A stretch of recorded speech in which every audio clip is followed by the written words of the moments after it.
AEW Dynamite Summer Blockbuster was a blockbuster indeed. Not only now do we know the finals to the men's Owen Hart Tournament going down at Forbidden Door, but we also know MJF's path to Forbidden Door, and we're going to be talking about it all right now on the All Elite Dirt Sheet. This is All Elite Dirt Sheet. Hey! Hey! Hey!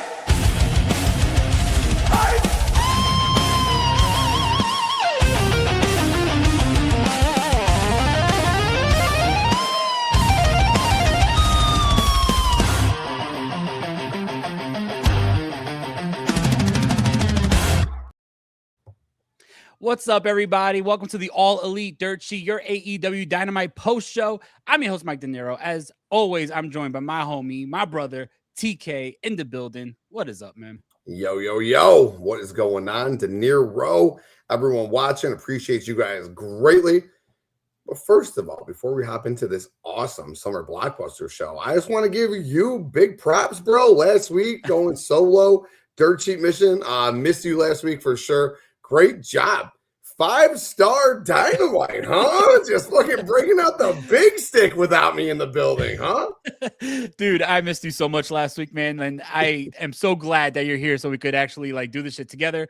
But yeah, I thought it was 5 stars. You know, I think sometimes I get a little carried away. I need you to like reel me back in, but it was a good show. Maybe a little exaggerated with my rating, but still a good show nonetheless. No, man, it was awesome. It really was. I had a 4.75, which makes sense because you're always like a quarter of a star ahead of me. So your 5-star was right in line with where I had it. Great show. Collision rocked, dude. And I wasn't around for last week. 2 weeks ago's Collision rocked, dude. It's been a really good stretch of AEW television, dude. AEW is cooking right now, bro. 100%, man. 100%. Like AEW right now, everything they do is just phenomenal. Ever since I would say Dynasty, you had all the great shows with them, with Darby Allin as the world champion, all the title defenses, going into one of the best pay-per-views ever with Double or Nothing. And then since then, it's just been, everything is just sparking hot. Love it. They're on fire. Let's keep it going. Love it. Dude, so good. And this show was so good, bro. Yeah, for sure. For sure. Like I thought going into this, like, hey, you know, they're due a weaker show. Yeah. Like it's not going to be realistic to think that they could have banger every single week. This is not that week. No, not that week. I'm just going to say that. No, it was a very strong show. It was, and we'll sure. talk about it. And we'll talk about it all. And you know, once again, we appreciate all you guys for tuning in. If you're here, we got a bunch of shorts we're dropping weekly. Check those out, man. Dinero's rocking it. I got a bunch of. I've been focusing on Collision a little bit lately, man. I've been really digging that Collision stuff. So we got some shorts. Check those out. We're also on TikTok. So check us out, All Elite Dirt Sheet, TikTok, YouTube. Like this video, please smash subscribe. We're gonna be coming to you hot and heavy. Try to bring you guys stuff every day. But you want to get into the show, brother? Let's do it, man. I'm so excited to talk about the show. Oh, dude, it was fun. It was fun, and it started off with some Tommaso Ciampa coming to the ring, and I'm like, hell yeah, man! I love that. And we had Ciampa come to the ring. Ciampa's cutting a promo on Jericho and just talking about how he made Tony Schiavone say on Collision that Ciampa's better than Jericho. And out of nowhere, Judas hits, man. And Jericho comes out to the ring.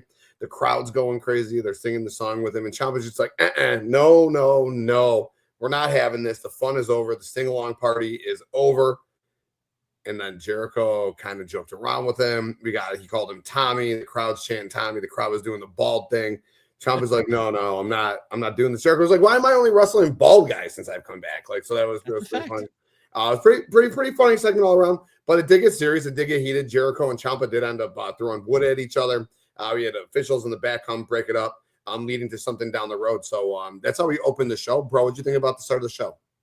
I liked it a lot. I thought that if it was going to go just in the strictly comedy level, then I was going to be pissed because we got a lot of that with Ricochet. And I don't think that Tommaso Ciampa's that type of wrestler to have like a comedy skit with Chris Jericho, especially with all the vitriol that we've seen out of Tommaso Ciampa lately against Jericho. Like, why all of a sudden Jericho's here and you want to make a comedy? So I did like that it took that serious tone at the end there. And I'm a lot more excited about this than I was about the Chris Jericho and Ricochet feud. So I think that this is going to be really awesome. Like I said a couple weeks ago, it's going to elevate Ciampa. But yeah, if it didn't go serious at the end, I was going to be like, damn, what a way to like just, deflate the air in this balloon of Jericho and Ciampa. I like the fact that, Tommaso Ciampa said when Jericho was gone, like he became the guy. He's here now. And then when Jericho said that Tommaso Ciampa thought you were a much bigger fish when you came here until you got face to face with Jericho. But that was a great line. The pull apart was decent. The typical wrestling pull apart, you have them apart and then they find a way to like clash back in the middle, but really good. I can't wait to see when they actually have this one-on-one matchup. Yeah, I'm thinking probably Forbidden Door, or maybe they do it just like a special on Dynamite, which leads to a Forbidden Door match. But dude, my initial thought on this was Ciampa is a fucking star, man. And it's crazy how he was just relegated to nothing. All right. Comes over here, and since he's been here, is just he doesn't win every match by any means. But man, he just has this fucking presence and aura around him, and being in the ring with Jericho. And I felt this before Jericho got to the ring, all right?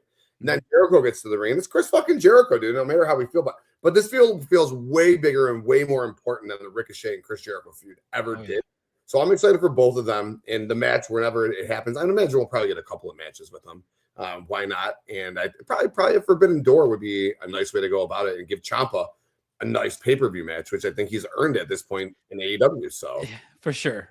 I mean, we've seen him on some pay-per-views, but it's always in like a multi-man or a battle royal. Like after his matchup with Darby Allin, like this guy should be on every pay-per-view. Like he is a solidified star, like you said. Yeah, hell yeah, bro. All right, so then we go backstage. This was fun. We got Don Callis, Kevin Knight. Kevin Knight's talking about how he wants MJF, he wants the world title. Andrade shows up. So we got a little friction showing to start the show with the Don Callis family. What'd you think about this segment? I love this. I know we're going to talk about it like later on in the show, but I love how Andrade was like that figure, kind of like MJF was in the last couple of weeks, where you see the story play out throughout the night of beginning, middle, end. I think it's long overdue. Takeshita was the guy who was like the tweener in the Don Callis family, and then eventually now he's babyface. I think now that role is on Andrade. I think that Andrade is eventually going to just have enough, be fed up with all the bullshit, the lies, and not getting that title shot, that he's just going to break off. I can see him, partnering up with Roosh. That'd be awesome if he's like joins LFI. But I love the fact that Andrade feels like a big star because, when he first came back to AEW, you had him elevated, and then it was like they started to cool him down a little bit. So I'm glad that we're building him back up, because from everything that we saw with Andrade on this episode of Dynamite, this guy is a main eventer. Yeah, it was awesome, dude. And I love that call out. It really was. The show felt about Andrade, beginning, middle, close to the end, and he looked great throughout the show. I'm intrigued. We'll talk about it later, so I won't deep dive into it right now. But it was nice to set the tone where we're going with the Don Callis family, because we saw this multiple times throughout the night. But let's go to the ring. This is fun. I love how they did the entrance here, man. Moxley and Marina come from outside, upstairs into the arena. Really cool. Moxley's from Cincinnati. Mm-hmm. And then, so we got Jon Moxley, Shane Taylor, Continental Championship. They made it a point. Marina and Danny had to stay in the back. Mox went to the ring. Shane Taylor Promotions came out with Shane Taylor. I love this faction, bro. They really built some aura and swag around them in ROH, and I've been loving what they've been doing on Collision. Nice to see it come over to Dynamite, but we get the one-on-one match. Shane Taylor, Jon Moxley. Really fun, physical match, as we'd expect. I like how the announcers played it up. Shane Taylor is from Cleveland, so we had that Cleveland versus Cincinnati aspect of it. Shane Taylor got a good amount of offense, and Shane Taylor's great, man. It really is nice seeing him in this role. I think these two wrestled. I'm going to give shouts out to Dylan and World Elite. They interviewed Shane Taylor a couple of years back, and they had suggested that Shane Taylor versus Moxley, or it was Shane Taylor versus Moxley or Shane Taylor versus Bryan Danielson. Tony Khan made the match happen. He quoted Dylan's interview, so it was pretty awesome stuff, dude. That's awesome. So we get the throwback of that from a couple of years ago on Collision. And Moxley gets the win with the Bulldog choke at the end of the day. What'd you think of the match? Dude, I thought this was an awesome match, and I too love the entrance. First of all, this whole venue, I love when AEW does these smaller, more intimate venues. This was an awesome venue. I think it's a music hall. So having Moxley come in from the front door, outside, entering in, and you see him entering where all the the people entered in. It was a really cool visual.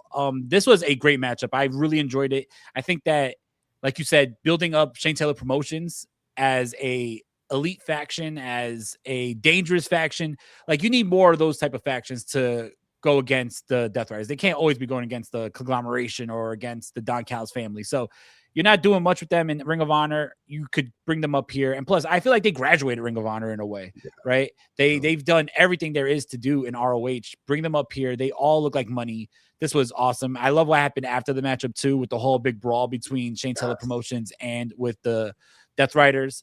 And yeah, Mox gets the win, but for Shane Taylor to be standing tall after the matchup, taking out Jon Moxley, that's a big deal. And I hope that they continue to get pushed like this. I hope this is not one of those things where, we'll push them for a couple weeks and then we don't see them. So if you continue to push these guys and Shane Taylor Promotions, this could be a faction that's here to stay and be really dominant. Oh, dude, I'm with you there. And it was awesome after the match. Yeah, Shane Taylor jumps Mox from behind. The rest of STP comes out as Danny comes from across the barricades. He gets jumped nasty by Carly Bravo and Sean Dean. Marinas comes from the save in the ring. Trish Adora got hurt with the kendo stick. So, I mean, that all in all, the brawl was good. And you never see the Death Riders get taken out. And the announcers did play it up. Obviously, Pac's got the match with Briscoe later, so Pac's back there training. They didn't mention Claudia or Wheeler, so maybe they just assume they're not in the buildings. But, it was 5-on-3 or however it shook out. But Death Riders being on their backs when the segment ended, Danny rushing to pick Mox up when it ended, that's different, dude. It made STP feel important, and you're right. Yeah, I mean, Shane Taylor, he's a bona fide mid-carder. You got a good tag team there. Lee Moriarty, man, that's the guy in that stable, right? Yeah. Like the Death Riders tried recruiting him, never came to fruition. He's done great things. He's had that Pure Championship for, fucking forever, dude. I know he had it when he fought Nigel McGuinness in Final Battle 2024. So and he already had it for a while then. So I would say going on about 2 years. Yeah, quite some time. So yeah, and like you said, graduated. I love that, dude. So that's awesome. And then we get a 5-on-5 match between them. We'll talk about that in a little bit. Collision, the promo. But yeah, we got 5-on-5 set up. Dude, Cincinnati street fight. Let's fucking go. And I like it as we're mixing intergender in between it. But yeah, we'll talk about that promo in a little bit. From there, the promo, we get the Jet promo now. So Kevin Knight in the ring, Don Callis. Basically, it was just Kevin, and I'll ask you your opinion on it, but basically that it was just Kevin Knight putting himself over, saying he wants to become Jet 2 belts, go from there. The moral of the story, though, was he's back, baby. Darby Allin is back. He attacked. As Kevin Knight says, Max, where you at? I want you. He wants MJF to come to the ring. He requests him. He asks again, Max, where you at? Max's music doesn't hit. Darby's music hits. Darby shows up, skateboard behind him, man. The people are going fucking ballistic. Darby's going just crazy, dude. This is what you wanted. This is what you wanted. Jumps up, goes for the coffin drop on Kevin Knight. The Don Callis family comes out. Pretty much the B team. It was Roppongi Vice, Lance, and Doyle, maybe the leader of the B team now. Davis graduated. He's on the A team, so Doyle is the captain of the B team now. He's in Mark Davis's place. But I love the tears to it. Dude, hell yeah! But the DCF B team comes out, and they run off Darby out of the building. But what was your take on not only Kevin Knight's promo here, but Darby being back and where we're going with this?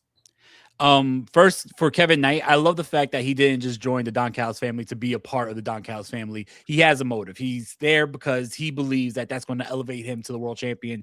So that's different than what you see with other people that join the Don Callis family. Sometimes it's just this is the newest member, but why is he the newest member? Not explained. So for Kevin Knight to have the motive that I'm only here because I know that you're going to bring me to the title, I like that aspect of it. I didn't think we were going to see Darby Allin until Forbidden Door. I thought maybe he stays off for the full month and then he shows up at the pay-per-view. But I like this. I definitely think that he's going to be part of that main event that we are going to talk about, I'm sure, later on. But I think that this was an awesome, awesome moment to have Darby Allin return, and not only return, but come back with a vengeance because, yeah, Darby should be pretty fucking pissed if, Kevin Knight took him out for no reason. At the end of the pay-per-view, Darby should be pissed. And I like that he wasn't just here and gave him a stare down. Nah, he came swinging with that skateboard. So I really like the segment, and I'm glad to see Darby back. Yeah, I loved it. It was awesome, dude. What'd you think about Kevin Knight's promo, though? How'd you think that he came off on the mic with the crowd? He obviously, Don Callis got the heat, but how do you think Kevin Knight came off? Now, it's a couple of weeks now into this heel run. Do you think he's getting more comfortable in his role, or he's still kind of... I feel like he's still a little... I don't know, a little timid, if it sounds like. I think that wait, sorry, go ahead. No, those were the vibes I was getting. Yeah. Yeah, like I feel like he needs to have a little bit more time with the role, really understand like where he's at and like what he wants to do, and then get comfortable there. And I don't know, like he has the swag, right? But that swag is not being translated on the mic, which is probably why they put him with Don Callis, because Don Callis could pick up the slack for him. But I mean, to a certain point, like you can't have this guy who gets on the mic and it sounds like he's scared, but he's trying to portray like he has all this swag.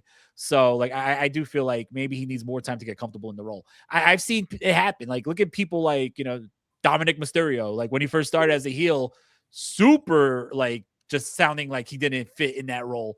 But now he's like the biggest heel that they have, right? And gets all this heat. So I do feel like he's going to grow into it. He's just not there yet. That's a great call with the Don Callis pairing, man. I didn't think about it. At first, I was like, why would they do that? You know, let the kid fly on his own. It makes a lot of sense. You put him with that mouthpiece, so you can go like maybe 50-50 mic time in the ring, and then you're naturally getting that heat with Don Callis, so it gives you that extra heat to cook. Yeah, man. Good shout out there. Thank you.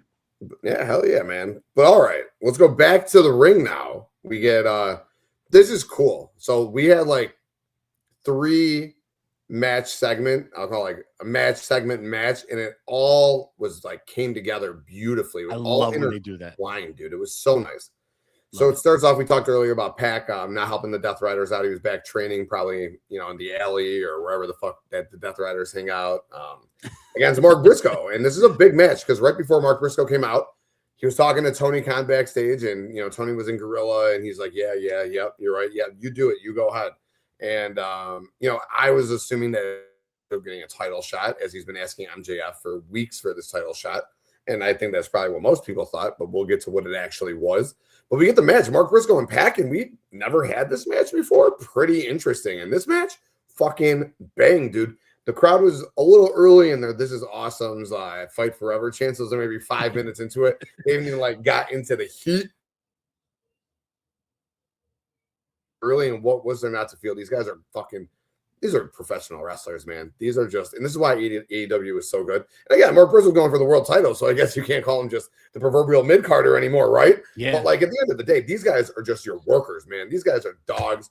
Just a really fun match back and forth. I like face Pac because he goes up to the top rope a bunch, where heel Pac won't do that for the crowd. So we get Pac at the top rope a couple of times. He couldn't execute the move, though. Briscoe got knees up. Briscoe got out of the way. At the end of the day, Briscoe hits the J driver after Pac missed. I think he went for a shooting star press this time off the top rope. Got the knees up, J drilla, and that was it. But man, a lot of fun spots to the outside in this match.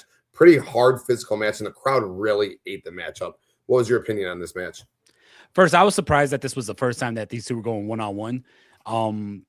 I guess it makes sense for a lot of the time that the Briscoes were in Ring of Honor. Pac was international and then doing shots in the States only for PWG.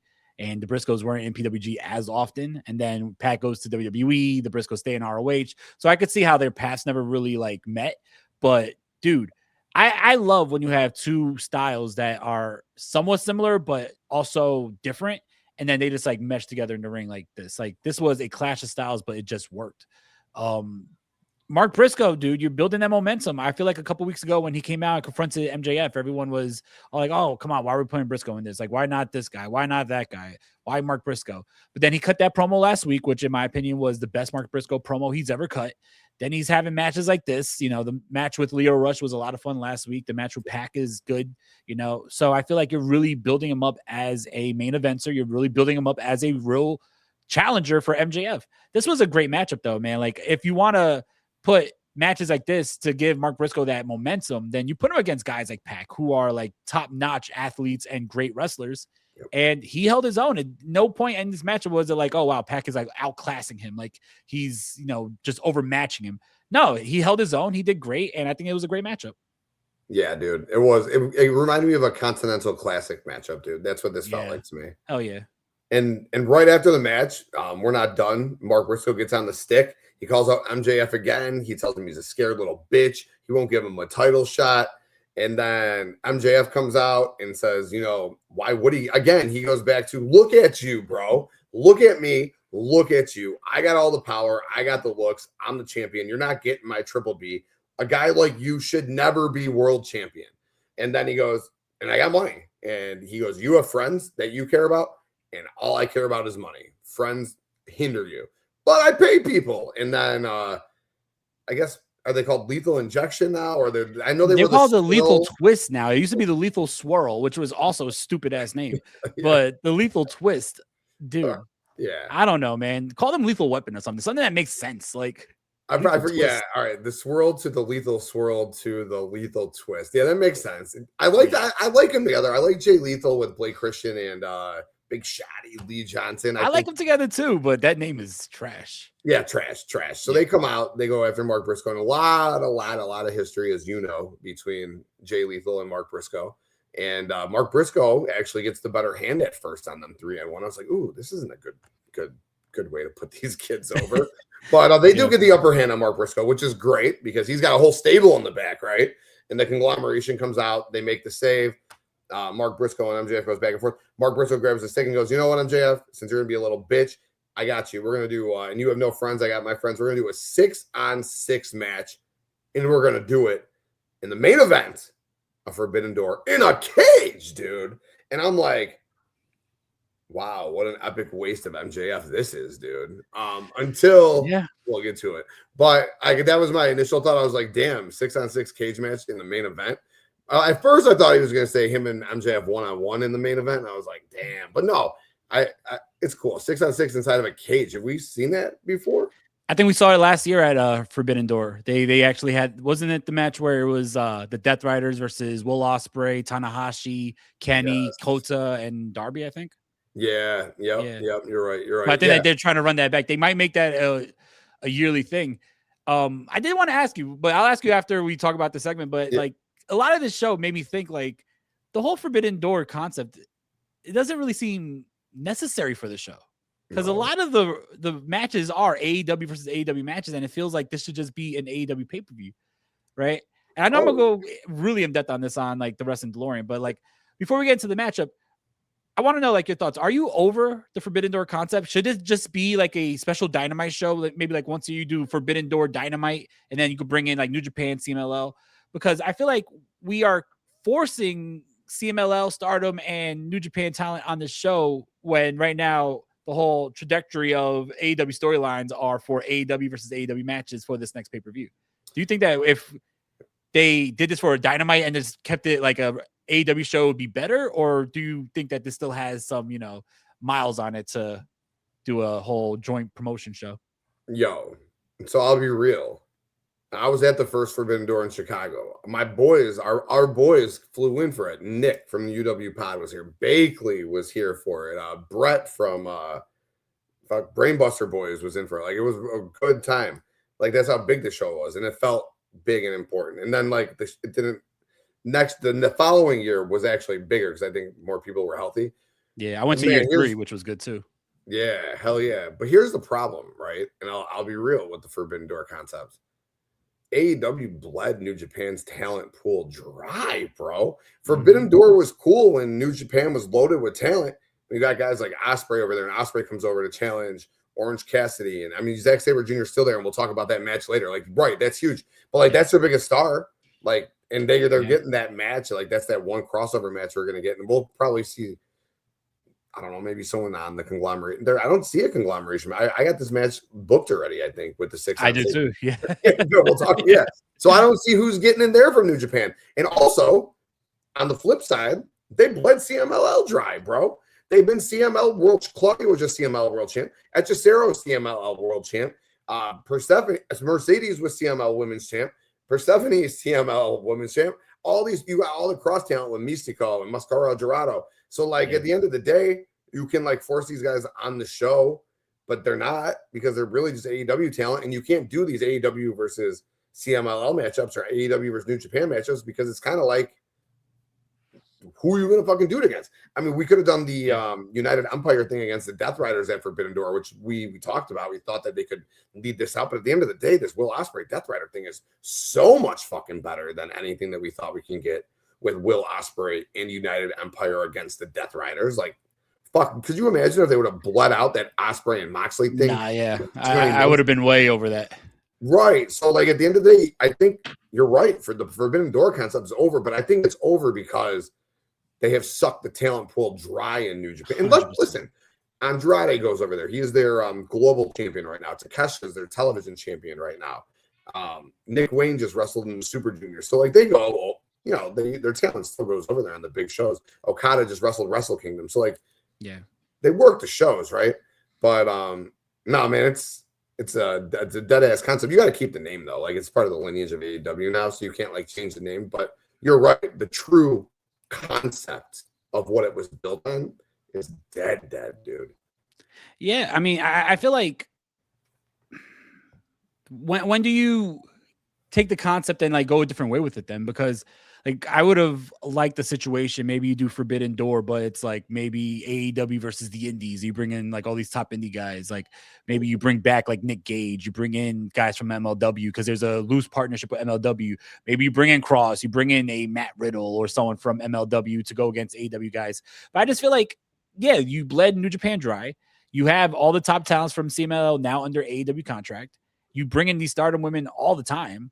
So it's like, is it worth a pay-per-view, especially with the way that the AEW stories are going? Like that show should be a full AEW show because you need to showcase all these stories that they're, you know, presenting on a weekly basis. That I feel like now you're going to like shoehorn New Japan talent in there that people really don't care about. Like, and that's no disrespect to New Japan because I like New Japan, but like saying like, oh, you know, and I'm not talking about Zack Sabre Jr. I'm a huge Zack Sabre Jr. fan, but like saying like, oh, well, we're going to put like Yota Tsuji in there and it's going to be like, all right, who cares? That's going to take up a spot on a show where you could put a story that has been played out on TV on that show.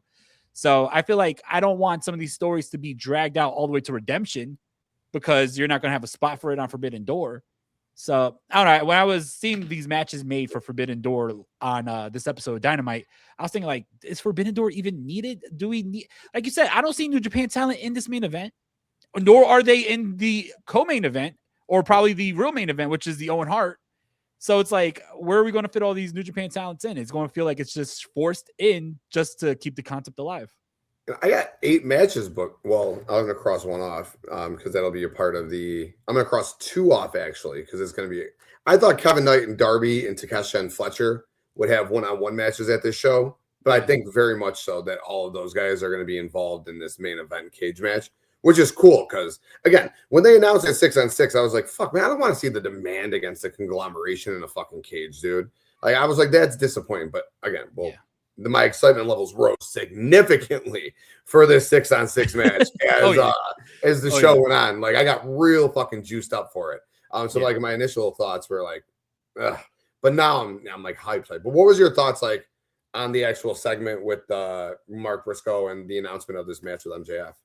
I like the announcement because if you're going to keep the concept alive, right, for Forbidden Door, then you throw in a bunch of AEW guys, you throw in 12 guys from AEW. So they're showcased on this. So there's other spots on the card for the inter-promotional stuff.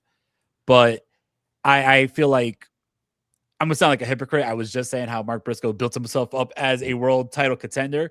I still think that it should be Andrade versus MJF at Forbidden Door. Mark Briscoe getting that shot on like Fight for the Fallen or something. I don't think that this should be built up for pay-per-view and then you build it up for after the pay-per-view. At a certain point, you're going to start dragging it. And I feel like if Mark Briscoe is hot right now, pull the trigger right now because we all know Mark Briscoe is not winning the world title. Right. Like, there's no way Mark Briscoe goes into All In against Ospreay or Swerve as world champion. So, like, just do it now. I don't think that people are waiting for this to, you know, I can't wait for this to continue to build. Like, no, Mark Briscoe's the next guy up. He wants a title shot. He has a valid claim at the world title because he defeated MJF last year. All right, let them go one-on-one. So, I don't know if this needs to be dragged to the pay-per-view, but I'm not mad at this route. I think I've been more mad if they announced Mark Briscoe versus MJF at the pay-per-view for the world champion, because I don't think that that's a pay-per-view world championship matchup. No, and that's what I thought they were doing at first. So I think that maybe that was like my apprehension with the 6-on-6. I was like, oh no, because like you're right, like this Mark Briscoe versus MJF thing going into a pay-per-view is kind of goofy, and I thought it would just be like the demand in MJF and like I don't know, maybe they get the dogs or something against the conglomeration. I'm like, bro, fuck that. But yeah, we'll talk about the 6-on-6. We were getting some real juicy matches up in that 6-on-6. Oh my right? God, yeah. So we'll talk about that. But yeah, so this is great. So then we get the segment, you got conglomeration in the ring still, which we got Andrade versus Orange Cassidy. So MJF still in the entranceway, or on the ramp. You got Andrade coming out now. You know that Andrade just wants that title. Me and at length, you just said it again. We have wanted this Andrade versus MJF at Forbidden. I mean, like we said, we were pretty like gung-ho about it, like hard press on it. But you're right.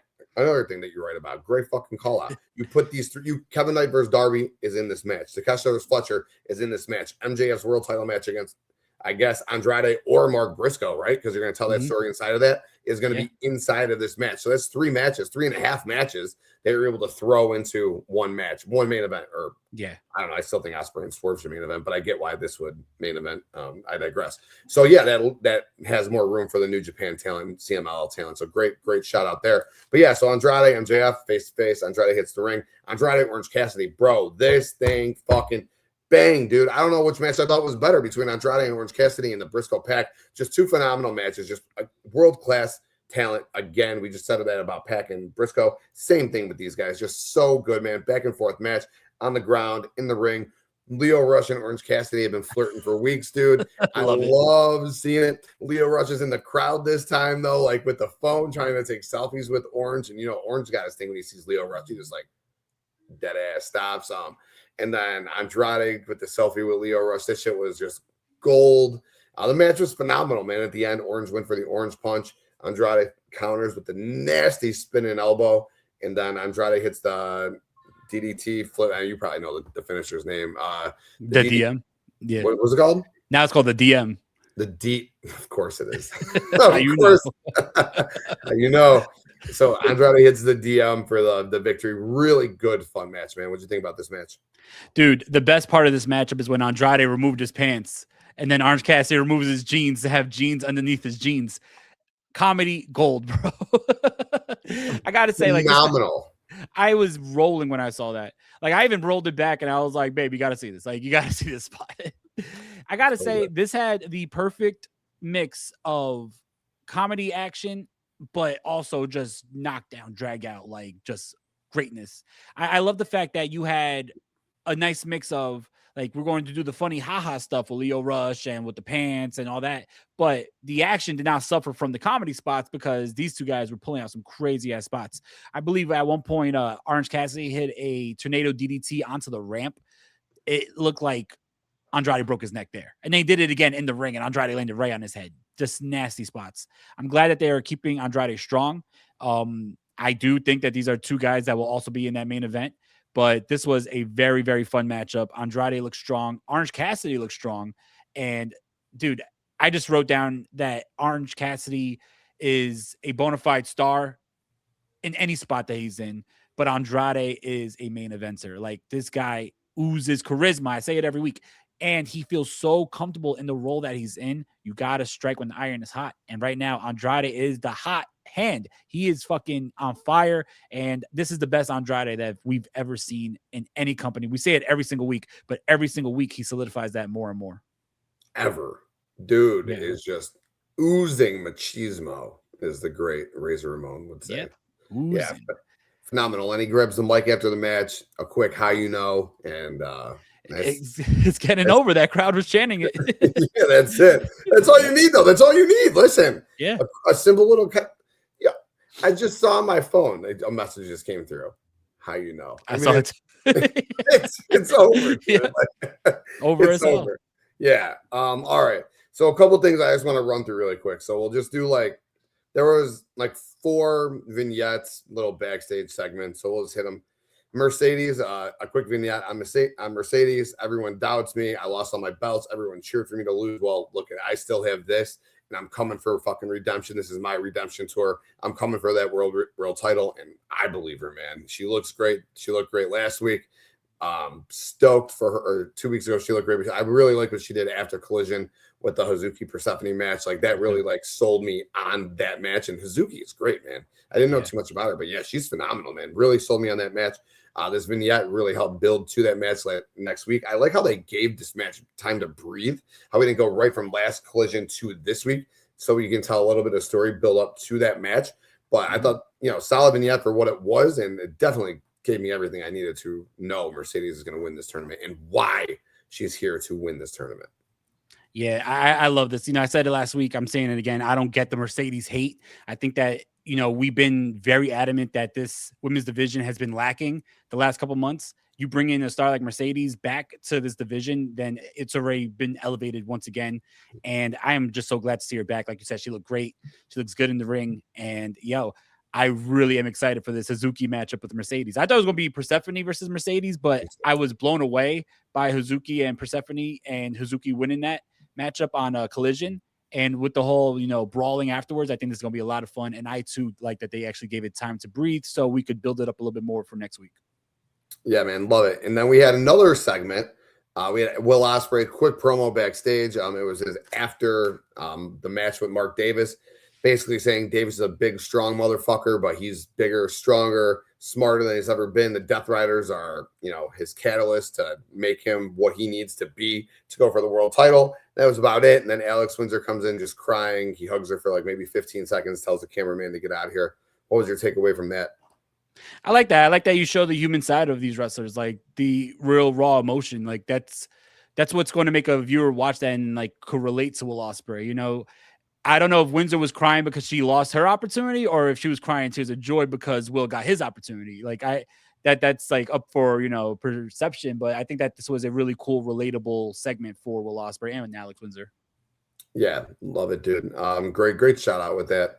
And then another Death Rider segment. I really like this one. So Moxley's trying to speak, sells the Shane Taylor beatdown earlier. Has a hard time speaking. Marina just says Trisha Dora is going to need every kendo stick in the fucking world on Saturday for this street fight. And then, dude, you hit it on the head with Daniel Garcia, man. He is the mouthpiece of the Death Riders, and this kid just let it rip for 30 seconds on STP.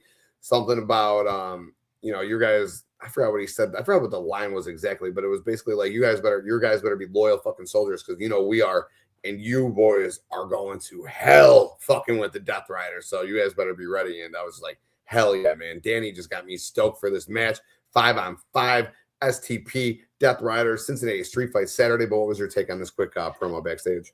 Dude, I love that Moxley tried to start talking, but he was so like beat up and like his voice sounded horrible, kind of like mine sounded earlier with the allergies. I was like, ugh. Like, I love that. And it shows the after effects of what happened in the matchup. I love that Daniel Garcia is really taken to that mouthpiece of the Death Riders. And he's like, they're, kind of like their promoter in a way. Like, I love that aspect of it. And if you ask me, like, I wouldn't have been mad if this matchup was inside of the steel cage at the pay-per-view 5-on-5, because this is something that I want to see continue to brew and become like a big matchup. Maybe this is what we get for Blood and Guts. I know Blood and Guts is usually in June, July-ish. So maybe in July we get Blood and Guts, STP versus the Death Riders. But I don't want to see this end on Collision. Continue to keep this growing because this is really exciting me. Yeah, I'm with you. That would be a really fun match, dude. Hot Blood and Guts for sure. Oh, yeah. And then we have one more. Tekla and her death to stardom. Basically, I like how they took that stardom. I think I'm assuming it was an angle, her getting fired to leave the promotion to go to AEW. I can't imagine it was a real thing. And yeah. I like how they're taking that angle and they're working on AEW television. But basically, Stardom said that the Triangle of Madness is coming for anything Stardom related, which is why I think she's going to get involved and cost Suzuki. I thought that she was going to cost Suzuki the match on Collision against Persephone, but I do like how they went with Hazuki here. I think that she's going to cost Suzuki, and we're going to get some sort of Tekla Hazuki at Forbidden Door. Maybe Hazuki's got some crew in Stardom I'm not familiar with, and maybe we'll get some Triangle of Madness against Suzuki and her crew at Forbidden Door to implement that Stardom route. But that's a Stardom. What was your thoughts on Tekla? Yeah, I love this, especially if they are playing off of like the angle that she got fired. I thought it was actually going to be the opposite. I thought she was going to attack Saray in her matchup with Sky Blue. I know that matchup got canceled, but I thought that was the route they were going to take because Sky Blue's also in the Triangle of Madness. And then you could have had Saray versus Tekla at the pay-per-view. But yeah, I mean, I'm very curious to what's going to happen, what's going to go down with the Triangle of Madness and Stardom. Like, is Stardom just going to comprise three of their best to go against the Triangle of Madness? Is it going to be a title matchup? Are we going to see one-on-one with Tekla and someone of Stardom? I don't know, but it's very interesting. It's going to be very fun to see.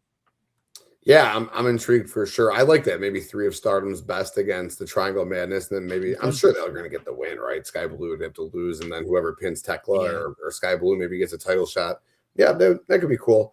But continuing with the Triangle of Madness, so this was supposed to be Saray against Sky Blue, and then I'm assuming Saray was supposed to win this match and go on and take on Athena. However, Saray's out with injury, so they have Maya World come in, and Tony Khan's so good at shit like this, dude. First of all, he's been utilizing Maya World a lot, ROH, some Collision. She looked really good in that ladder match for the women's title that on the ROH pay-per-view a couple months back. But her brother passed away. I think it was in a car accident, pretty tragically, last week. Yeah. So what a nice touch. You're at this spot, and at the end of the day, what this spot really is just the placeholder to go lose to Athena next week, because that's how this was going down regardless. So he takes this girl who just had a tragic, hellacious week, puts her in this match, national television, and dude, what a great match. I think that these girls, two young girls, I think that they put a hell of a lot of effort in this match. It was a lot of fun. The crowd was chanting, "This is awesome." During it, good back and forth match. There's a couple points I thought maybe Sky Blue gets I will call it an upset win here, because I thought, you know how Tony Khan does these things, man. Maya World was in this match to go get the win, to go lose to Athena. And she did. She ended up getting the win, but she did this really cool move. She did, it's like the fall away slam that Razor Ramon used to do, Scott Hall. But she did a bridge while she was doing it. I don't think I've seen that before. I thought that was a really cool move. And yeah, Maya World gets the win. Really, I think it was just a really nice touching moment for her. What was your thoughts on the match here? I thought it was a really good matchup. I didn't know about the thing about her brother until they announced it, or they didn't announce it, but until they mentioned it on commentary. I thought that Sky Blue was going to get the win here just because like she was the one that was previously announced in this matchup. So when they replaced Saray, am I saying her name right? There's like 3 E's. I don't know how to pronounce 3 E's. Yeah, I think so Saray, like yeah. So, I don't know, but yeah, I thought Sky Blue was going to get the easy win here because it's like, all right, it's just a replacement matchup. But I love when Tony Khan does these things. Having the replacement be Maya World and then Maya World win the matchup is shocking. It's once again showing that anything can happen. Anyone can win at any time. So really good matchup, though. They got enough time to really showcase what they could do. And they both looked amazing in there. I think that Sky Blue is very underrated. You know, people look at her as the weakest member of the Triangle of Madness. I think that that's insane to say, especially when, you know, Julia Hart is great, but she's never on TV. Sky Blue gets a lot more match time than Julia Hart lately. So I think that, you know, you got to give Sky Blue some credit. But really good matchup. And I'm very happy that Maya World won this matchup, because even though she is going to lose to Athena next week, I like that they are at least building her up to be a challenger and shows that she could win matches like this. So whenever you need a TBS title shot or a world title shot, like, you could put her in that matchup because she's already shown that she could go. Yeah, no doubt. And I think that this furthers whatever they got going on in ROH with Athena in Maya World. And I thought forever Billy Starks would be the one to take the belts off of Athena, but that was like 2 years ago. And I maybe at this point, like, maybe it's just not going to happen.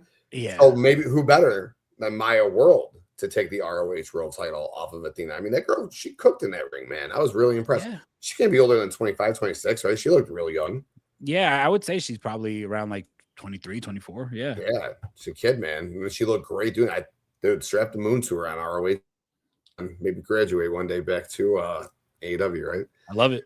All right, so then we got another backstage segment, but this was the important one. This was the real good one. So I took a picture of it because it was fucking funny. So you had the Don Callis families backstage. They're about to cut a promo. So you got Don Callis there. You got Kyle Fletcher there. You got the 3 members of the B team. So I thought 3 members. You had Roppongi Vice, Archer, Davis is there, Okada's there, and Kevin Knight's there. But then people stepped away, moved 1 or 2 steps, and then Andrade comes out of nowhere behind Don Callis, and Doyle's there behind Trent. I'm like, damn, how did Trent hide Doyle? He must be God, dude. But you got the conglomeration, the Don Callis family. It's like a fucking conglomeration, dude. But you got the DCF just looking strong back there. But Don's about to cut a promo. MJF comes back and says, and this, I'm so happy this happened. MJF comes back and he goes, I need help. I need 5 guys, Forbidden Door, and all these guys. Kyle Fletcher's like, basically, fuck off. He wants the world title. Andrade wants the world title. Kevin Knight wants the world title. Don's like, no, we're not going to, do your serving for your mouth. Just dogs. And MJF comes a briefcase stacked with cash. And Don's like, oh, is this like, and he's like, yeah, yes, whatever you need. He's like, but I'm going to handpick my 5 guys. And I mean, you've got a lot of talent here to handpick from. But Andrade then kind of goes up to talk to MJF, and Kevin Knight stiff arms and walks up to MJF, and we get a Kevin Knight MJF interaction. And Kevin Knight's like, MJF, He's like, I'm down. I'm going to help you out in this match. I'll be the first one from this. And MJF says, cool. I was going to take you. You had a ton of talent. You do. But Kevin Knight says, but when we win this match, I want a world title shot. And MJF's like, that's fine, but it'll be the last one you fucking get. And I'm like, okay, so that's cool. And then, all right, you talk about this really quick, and then we'll talk about what we think is going to happen now with the 6-on-6. Yeah, man, this was an awesome segment. I like that Don Callis was paid off again, right? Because it was like, how many times is he going to do like MJF's dirty work? So like everyone in the Don Callis family was like, nah, fuck this. And all of a sudden they saw the briefcase and you see Kyle Fletcher start handing out the money to the other members. But that was funny. I just like that there's so much you could tell here with like everybody wants MJF's title, but they're willing to help out for the favor of getting a title shot afterwards. I like the fact that MJF, you know, they acknowledge that Kevin Knight got numerous title shots or numerous shots at MJF and MJF beat him. So it's like, all right, we have to like, you know, bring this to an end. You'll get a shot, but this is the last one. I like that you had Fletcher and Andrade both like eyeing MJF like, fuck this guy. Because even though Fletcher is still a heel, we saw that before he went down with injury when he was trying to confront Don about working with MJF. So you keep that story going. But I just love this because when I saw this, I was like, yo, this matchup now at Forbidden Door is going to be fucking insane. Because I highly doubt that he's going to call the B team and have them join his team. He ain't gonna be like, yo, I want Roppongi Vice, Lance Archer. Come on. Like, no, this is going to be a Brian Cage and Clone. That's going to be a Clone. Come on. Yeah. You're up. Yeah, not going to happen. So I'm definitely excited for what this is. And as soon as I saw this, I was like, wow, the possibilities of what this matchup could be. I thought that Double or Nothing's Stadium Stampede was an all-star team match or all-star game match. This is probably going to top that. There's going to be a lot of crazy talents. And I'll let you go on with the, like what you think your team is. I wrote down what I think the teams are going to be, but dude, it's going to be very exciting. Yeah, for sure. You can go first. But really quick before that happened, or before we do, when the segment ends, everyone walks away from the Callis family and Andrade grabs Don and he goes, Don, I want my title shot. And Don promises him, he says, Andrade, I promise you, I will get you your title shot. So Andrade, even though he like Kevin Knight stiff arm him, this is kind of what we were talking about earlier in the night. Andrade starting middle dominant, good match with Orange Cassidy, and then finishes it by exclamating that he wants that title shot. So I thought that storytelling was just brilliant throughout the show. But yeah, man, go ahead with who you think your 6-on-6 is going to be. I also just want to say, like, I like that too, because if you remember, the last person that got promised the title shot from the Don Callis family was Takeshita, and he made him wait fucking years for that shot, to the point that Takeshita just had enough, right? So I could see that being the exact same thing he's doing with Andrade, and I can't wait for Andrade to just be like, fuck this, you know, and he's out. So, all right, this matchup is going to be insane, right? So for a team, Mark Briscoe, I see it being Mark Briscoe. Yeah, I just got to replace one person here because I didn't even think about it. But it's going to be Mark Briscoe, Kyle O'Reilly, Roderick Strong, Orange Cassidy, Darby Allin, and Konosuke Takeshita versus the team of, and this is a fucking insane team, but the team of MJF, Kyle Fletcher, Kazuchika Okada, Mark Davis, Andrade, and Kevin Knight. Yep. Is that what you got too? We got the exact same. Yeah, we got the exact same lineup, bro. Yep. Great minds think alike. Yeah, dude. Stacked. MJF, Kevin Knight. Well, just MJF, Okada, Andrade, Fletcher, Knight, and Davis. Holy shit. But I like how, like we talked about, man, you got multiple matches now built into this match. Yeah. Briscoe, MJF. You got MJF and Andrade on the same team, and they want some with each other. You got Okada, Takeshita on other sides of the squad. You got Takeshita and Fletcher on other sides now. You got the Darby, Kevin Knight is all part of this, dude. I love it, man. I'm phenomenal. Like I said, I was a little disappointed earlier when I found out, because again, I didn't want the demand in MJF and the Dogs against the conglomeration. But bro, or the Lethal Twist. When I saw them, I was like, oh god, MJF and the Lethal Twist, like that's gonna be your team, bro. Gosh, imagine you got MJF and like Shotty Lee on the same team. It was like in the main event of a pay-per-view. Like, what are we doing? Blake Christian's big main event call. Yeah. No, but dude, you talk about fucking your stars, man. That's loaded. You said it right. All-star game now. This is like, I don't know. It's like a pro. I don't know. The Pro Bowl. It's the same shit as an all-star game. I don't know what's better than an All-Star game or a Pro Bowl, but damn, man, it's like Olympic rosters right here. This fucking crazy stack, man. That's a main event. So do you main event this or do you main event Ospreay and Swerve? I still think this is co. I think this is co-main event, and Ospreay and Swerve is main event. I feel like that's what we did at Double or Nothing last year. You know, as big of a stadium, not stadium, it was an Anarchy in the Arena was, right? The main event was still Hangman versus Ospreay because the implications for that was a whole lot bigger, right? So I think that we're still going to get that in the main event, but I just love how this matchup sets the table for not only the future of AEW, because gosh, you have the future of that company all on one team. Like, look how young guys like Davis and Fletcher and MJF are. You got the future all on this, and Kevin Knight all on the same team. Okada, who's still fairly young. You know, you still got Andrade, who has so much upside. That team is insane. But I love how this is also going to set the table for Redemption, for All In, because these are going to be the first touching points for a lot of these feuds that are going to lead into, you know, probably matches at All In. So I'm definitely excited for that. I think that this is once again a repeat of Stadium Stampede. When they announced it, it was like, oh, what the fuck? We're forcing this matchup. And then as soon as they announced the people in the matchup, I'm like, yeah, I'm all in. Once again, I was a little disappointed when they announced the matchup. No more than a half hour later, I was like, take my fucking money. I am so excited for this all shit. of it.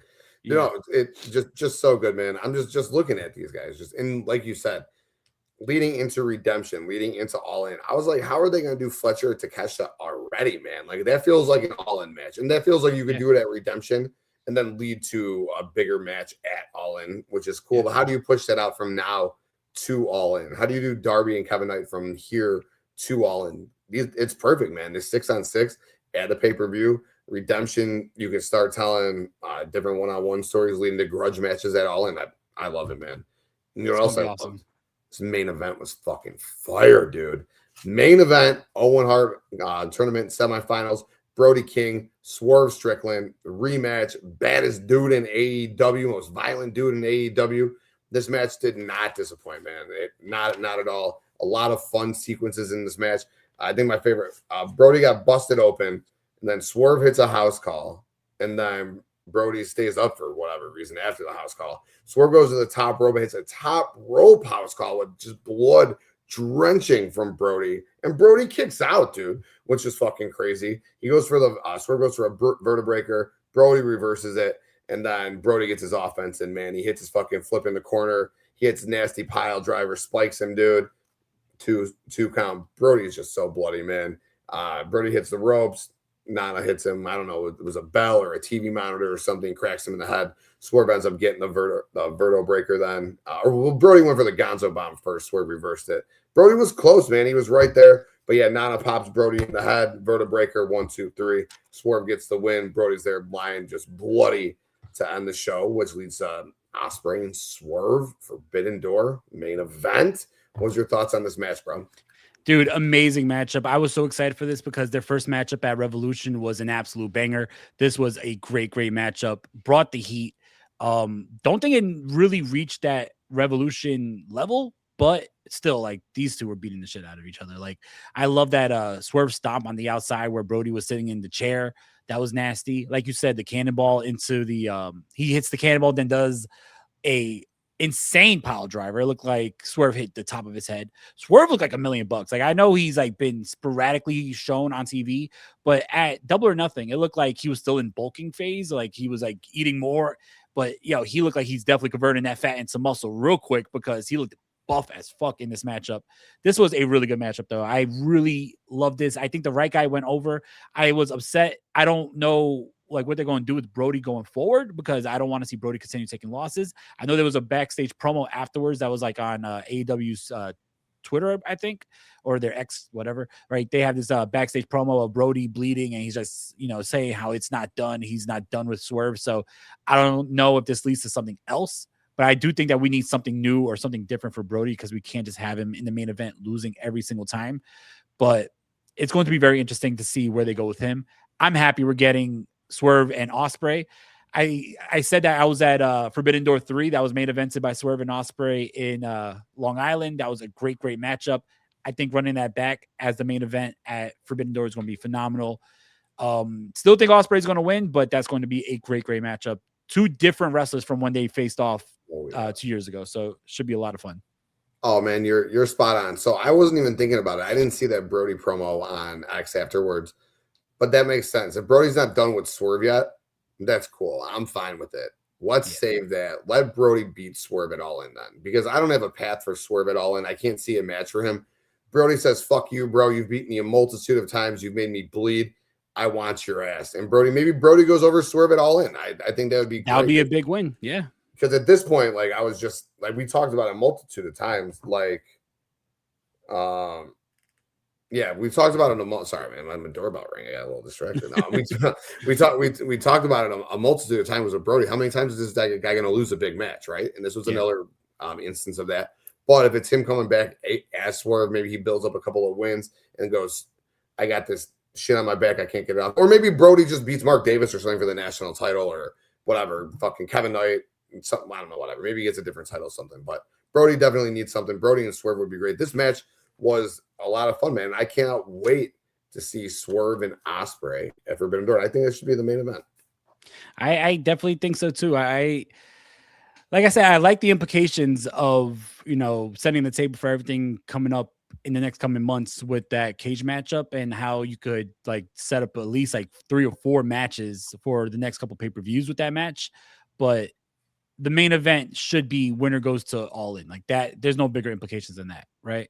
And I love how over the last couple of years, AEW's really taken that Owen Hart and made it feel like it was a big deal. When they first had the Owen Hart, it was nice. It was like in commemoration of Owen Hart. But then like when Adam Cole won, it really didn't do nothing for Adam Cole. Like it was just Adam Cole wins and he gets a trophy, he gets the belt. Right now it's like you win, you're going to the main event.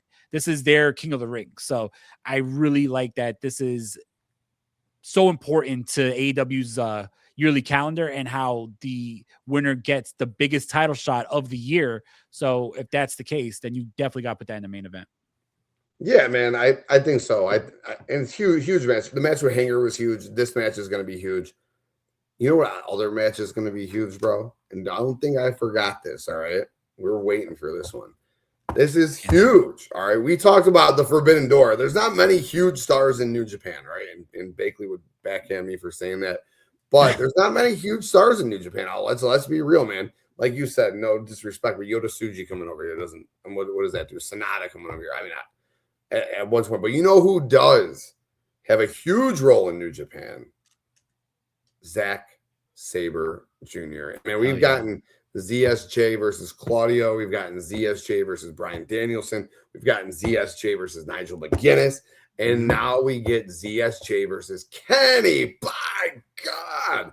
Omega at Forbidden Door. And bro, what are your levels of excitement for this match? Because I'm pretty sure you can see I'm fucking through the roof on it. Dude, I love how they announced it in that segment because like they showed like the vignette and I'm like, all right, cool. I expected Zack Sabre Jr. to be a part of this show because he's been a part of every single Forbidden Door, right? So it's like, all right, cool. But who are you going to put him up against? Maybe him and Lee Moriarty for the Ring of Honor pure title. That works. That'd be great, blah, blah, blah. And then all of a sudden he starts talking about Kenny. I'm like, hold up. Kenny Omega versus Zack Sabre Jr. That sounds like a fucking matchup. Dude, now if you have Swerve and Ospreay, you have that giant cage match, and you put Kenny and Zack Sabre Jr. Dude, this pay-per-view is absolutely stacked.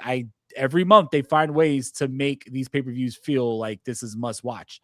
This match is going to be insane, bro. Usually they put Zack Sabre Jr. in the ring with people who wrestle that similar style, right? You have someone who's like very technically sound, like a Nigel McGuinness, like the Bryan Danielson matchup. But Kenny Omega, he's very technically sound, but he's more of the high flyer. He's more of the hard hitter. So I like I said about Pac and Mark Briscoe, those styles clashing. I like that, Kenny and Zack Sabre Jr. is going to be a style clashing, and you got 2 world-class athletes. This is going to be a great, great matchup. And I think if you want to give Kenny Omega that shot at redemption for the world title, then having him beat Zack Sabre Jr. is going to be a big feather in his cap to keep that momentum going forward as well. Yeah, no doubt, dude. They're just fucking cooking, dude. And like you said, you got those 3 huge Forbidden Door matches. So you got that 6-on-6 cage match that just have fucking all-star talent. Yeah. Then you got Ospreay and Swerve. You got Kenny and Zack Sabre Jr. I'm assuming maybe Ciampa and Jericho, Mercedes and Athena. And they've wrestled, I think, twice now in AEW. This one's going to be bigger. This one, they're going to fucking, I know they went hard. I think the last one was TV. I think one was pay-per-view. This one's going to be fucking their best match. And then a match that we're not talking about because the tag team wasn't on Dynamite, but the tag team match with huge stipulations. The Young Bucks versus the Dogs. I'm assuming the winner of this is getting Cope and Cage. Do we get Cope and Cage versus the Young Bucks at Forbidden Door? I think that we're probably going to get the Dogs because the Dogs attacked Cope and Cage. So, like, I don't think that there's a chance in hell, and this is no disrespect for the Dogs. I don't think there's a chance in hell that they beat Cope and Cage for the tag team title so soon after Cope and Cage just got it from FTR. So I could see them probably holding off on the Young Bucks matchup until maybe Redemption. Have the Young Bucks match there so you can have that dream matchup, and then the Young Bucks go have, their dream matchup possibly with the New Day at All In. But yeah, I think the Dogs are probably going to take that. And also you have the dog. Well, no, I was about to say something so stupid. I was about to say you have the New Japan lineage of the Dogs, and it's, but if you talk about tag teams with New Japan lineage, the fucking Young Bucks took New Japan to a whole different level. So. I think that these guys still have dual contracts though. I might be wrong. Yeah.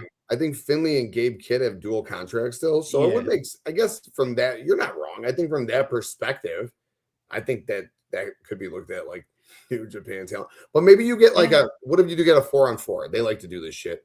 Cope and Cage and the Young Bucks against like the Dogs, and then they had nobody left in New Japan who they were teamed up with, right? They all went to AEW. They got all the Dogs, right? They got Kid, Connors. They got the whole pound. Like, dude, there's nobody left. You got like Drilla Maloney, but like I don't really. What about like Yudo, Ice, and Oscar? Like maybe they bring them over to the team with the Dogs, and like you get a 4-on-4. Just remember when that happens, all right? That I fucking set it here first. Timestamp. Yeah, right. So that's cool too. So like this fucking show is going to absolutely rock, man. But collision should be fun too. So like we just mentioned, the Young Bucks against the Dogs, basically number one contender. Kenny Omega's in action. On Collision. We never get that. Kenny Omega against Bad Dude Tito, friend of the Debate Network for sure. Great guy, very fun talent. The Death Riders against Shane Taylor Promotions, 5-on-5 in a Cincinnati street fight. Intergender. Marina and Trisha Dora are going to be there. I think for the Death Riders, it's Mox, Danny, Claudio, Pac, and Marina. And then Shane Taylor, Lee Moriarty, Bravo, Sean Dean, and Trisha Dora. So that shit is going to fucking absolutely bang. And then this match is going to be a lot of fun, dude. The women's side of the things for the survival of the fittest qualifying match. We got Julia Hart against Persephone. Who do you think is going to win that one? I honestly hope it's Julia Hart because like I like Persephone a lot, but like Julia Hart, she does need something. She was a hell of a TBS champion in the past. I would like to see her at least get the shot to be in that survival of the fittest.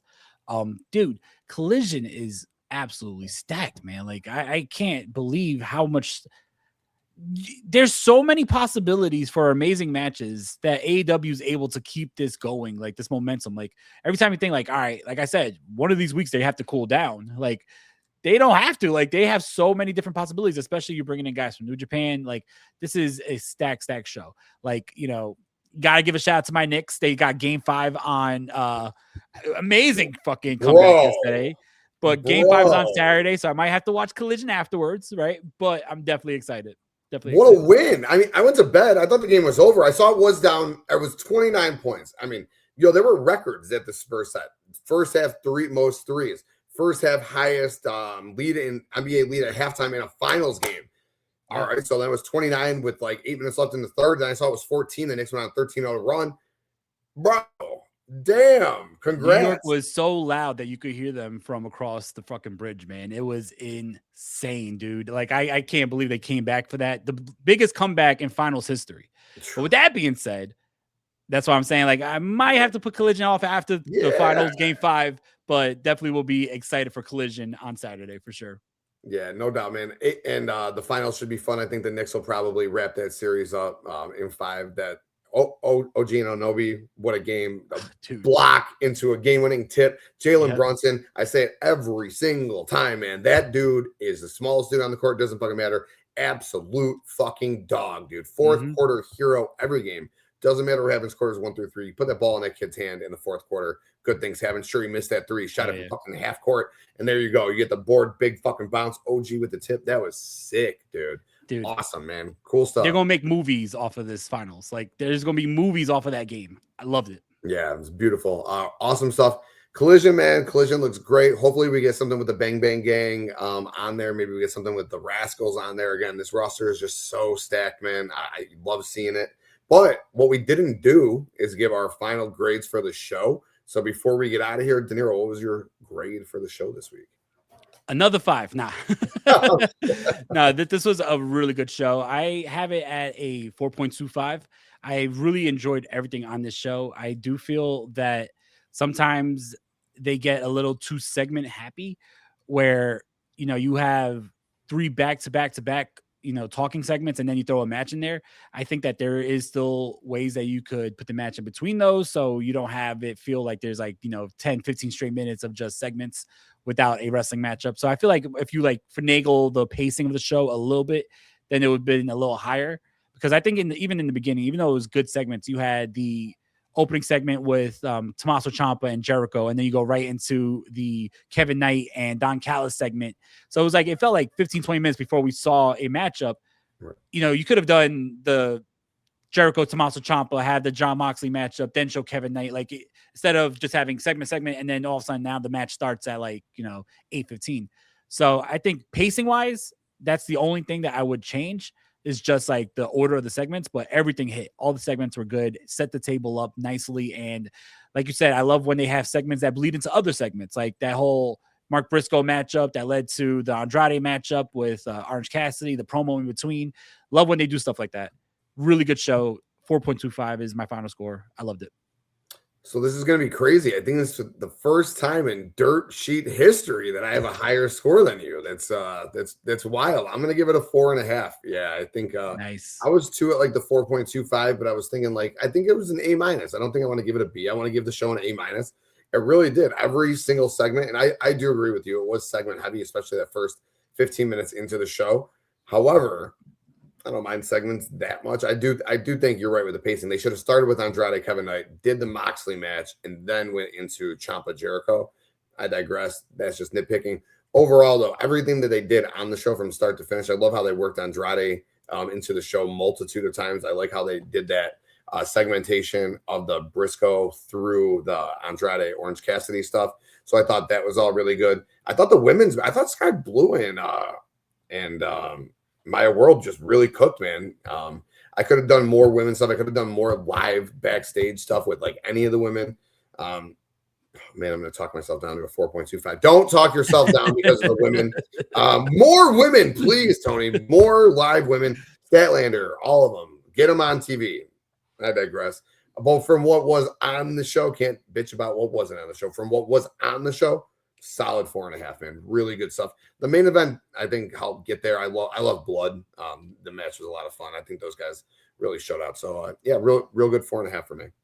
Yeah, I think I'm gonna change my score to a 4.75. Nah, yeah, man, I love it. Really good show. I think that everything delivered. AEW right now is just on fire, and they continue to be on fire. So just let them burn. They're just burning, and it doesn't seem like they're burning out the candle anytime soon. So I love it. Love it, man. Great stuff, dude. But what you got going on this week? Tomorrow, I actually have the second episode of Wrestling DeLorean podcast live on the Circle Debate Network. So check out that. It should be on around 6:00 Eastern. And then this week I'm just going to be out. I got a Mets game that I'm going to. I'm probably going to see a huge loss. They're going against the best team in baseball, the Braves, and we're the worst team in baseball. So we're probably going to see an L. Sunday, I got the Puerto Rican parade in the city. Should be a lot of fun. If the Knicks win, then that Puerto Rican parade's easily going to become the Knicks parade. So I think that should be a lot of fun. But besides that, that's it. Got the DeLorean tomorrow, got Collision on Saturday, and back here on Monday with nice, bro. More Wrestling DeLorean action. Awesome, dude. Great stuff. Great stuff. Definitely go check that out over on the Debate Network for sure, dude. For sure. And also check us out, All Elite Dirt Sheet, right here on YouTube. Check out the TikTok. And then we got another little TikTok we're doing. It's called On This Day in AEW History. Check it out. Some fun daily videos on there as well. Love it. But yeah, man, I'll be out. I'll be out and about. I'll be camping this weekend. I'm gonna sound like such a bitch, but never been camping, so we'll see. Neither have I. No shit. Yeah, you don't look like a camper either. Neither do I. Nah, I'm fucking born and raised in Manhattan. Ain't no camping out here. Go to Central Park. Like, yeah, I'm driving like 3.5 hours to go. Fucking, there's like 70-mile-per-hour winds coming and like grade 4 storms, and I'm going to sit in a tent outside and make that make sense. But damn, whatever. But yeah, so this was a lot of fun though, as always, dude. I'm glad that we were able to get this in before I dipped out, man. Always have a blast doing with you. But other than that, I got nothing, bro. You got anything else? Nah, that's all I got, man. I just hope everybody enjoyed the show. I can't wait for next week. It should be a lot of fun. You know, talk about what goes down on on Collision. Next week's Dynamite should be a lot of fun. Make sure you like that. Hit the like button, hit the subscribe button. We do this for you guys, so we really appreciate all the support. Thank you so much for everybody who's always riding with the All Elite Dirt Sheet. We love you guys. Yes, we do. Yes, we do. And enjoy Collision, because that's just going to be fire. And go Knicks. Go Knicks. Peace. Hey!